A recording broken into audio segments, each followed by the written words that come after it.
The boy just dipped his hand into the water, and the wound healed instantly, and this became the only evidence used to frame him for stealing the thunderbolt. If your son is the thief, I will send him to the depths of Tartarus. If you touch him, you will have the fight of your life.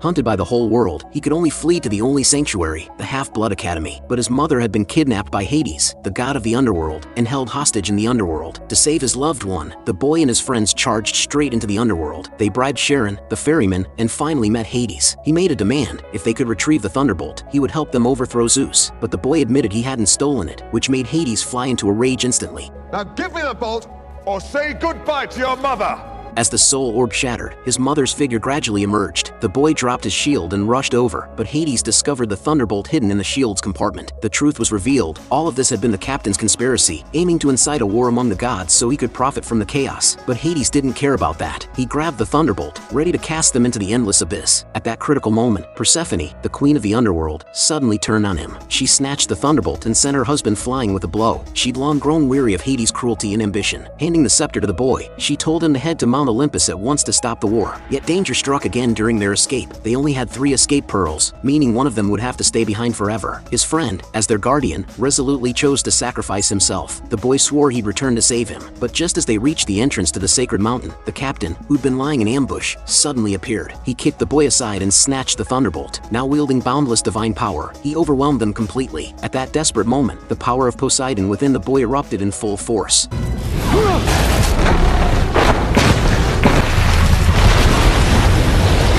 He reached out and detonated all the water tanks. A towering wave instantly engulfed the captain. As the water receded, the captain tried to argue his way out, but the boy directly summoned his trident and blasted him into the sea. Yet the crisis wasn't over. On Mount Olympus, the gods bickered endlessly. At the very last moment, just as Zeus was about to give the order, the boy finally arrived. Wait!